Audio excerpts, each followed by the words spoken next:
नमस्कार साथियों, सौगंध मुझे इस मिट्टी की, मैं देश नहीं बिकने दूंगा, मैं देश नहीं झुकने दूंगा। ये आपने एक चुनावी भाषण सुना होगा। जब जब चुनाव आते हैं उस समय लोग, मोदी जी चौकीदार बन गए थे 2019 में, उनकी पूरी भारतीय जनता पार्टी चौकीदार बन गई थी। उसी के क्रम में देखिए अब किस प्रकार से चौकीदारी हो रही है। एक और देश में घोटाला, बैंक घोटाला।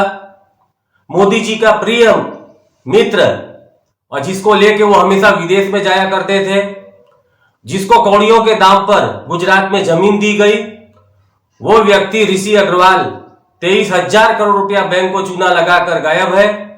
सरकार बोलने के लिए तैयार नहीं है, मोदी जी एक शब्द बोलने के लिए तैयार नहीं है।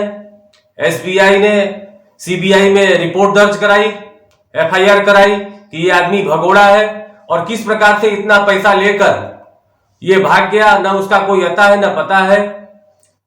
यही बैंक, यही एसबीआई 2019 से चिल्ला रही थी, सरकार को उसने आगाह किया कि ये आदमी भगोड़ा है, ये आदमी बैंक का पैसा लेकर बैठ गया है, बैंक का पैसा दे नहीं रहा है और ये इसका पूरा ये भागने की उम्मीद है।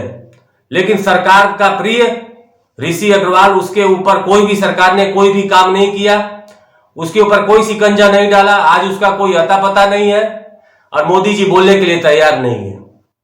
आपने देखा कि किस प्रकार से उनके मित्र ललित मोदी हो, मेहुल चौकसी हो, विजय माल्या हो, कोई 9,000 करोड़ रुपया लेके भाग जाता है, कोई 13,000 करोड़ रुपया लेके भाग जाता है और इन्होंने तो सारा रिकॉर्ड ही तोड़ दिया देश का।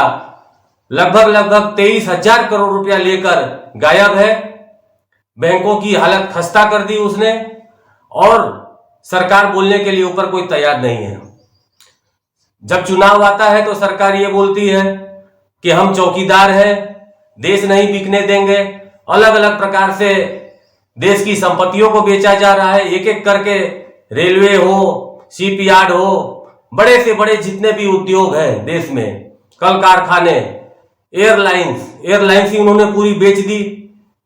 चुनाव में इन्होंने ऐसा वादा किया कि हवाई चप्पल वाला भी हवाई जहाज में घूमेगा और उनका वोट लेकर उनको केवल सपने दिखाकर, झूठे सपने दिखाकर हवाई जहाज का पूरा एयरलाइंस बेच दिया, एयरपोर्ट बेच दिया, कंपनियां बेचते जा रहे हैं। अब लोगों के पास नौकरी रही नहीं। लोगों को जब आएंगे चुनाव में तो धर्म के नाम पर, जाति के नाम पर, नफरत के नाम पर वोट लेकर चले जाते।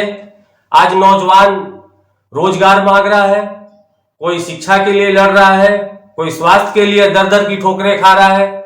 स्वास्थ्य की ऐसी हालत कर दिया कि कोरोना में कितने लोग मरे, आज तक सरकार कोई बताने के लिए तैयार नहीं है। कितना सही आंकड़ा तैयार नहीं है, कितने लोग मरे वो छिपाने के ऊपर है केवल। किसी भी राज्य में केंद्र सरकार ने हर जगह छिपाया आंकड़ा, कितने लोगों की मृत्यु हुई। ऊपर से कितने लोगों को जो मुआवजा देना चाहिए था वो बोलते हैं कि मुआवजा नहीं दे सकते। 4 लाख का मुआवजा मांग की गई तो केवल बोलते हैं 50,000 देना है।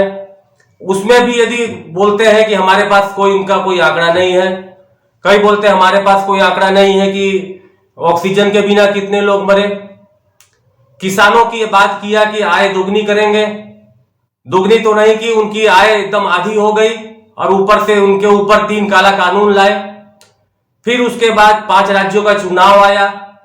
चुनाव आने के बाद इनको लगा कि हार के डर से वो तत्काल वापस ले लिए और इनकी मंशा यही है कि चुनाव खत्म हो जाए, उसके बाद तुरंत ही वो फिर से कानून लाएंगे। दूसरी चीज, आपने देखा कि इस समय कुछ टाइम से पेट्रोल के दाम नहीं बढ़ रहे, डीजल के दाम नहीं बढ़ रहे हैं। उन्होंने रोक के रखा है कि जिस दिन ये चुनाव खत्म हो, मतदान पूरा हो, उसी दिन से आप लिख के रख लीजिए, सरकार तुरंत ही पेट्रोल का, डीजल का, हर चीज का दाम, गैस का वो बढ़ाने वाले हैं। महंगाई चरम सीमा पर होगी।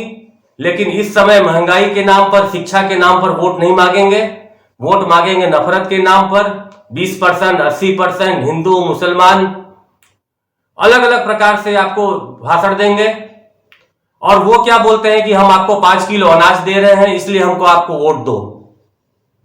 5 किलो अनाज वो भीख नहीं दे रहा, कोई भारत की जनता 5 किलो अनाज भीख में नहीं ले रही है, वो देश का पैसा है।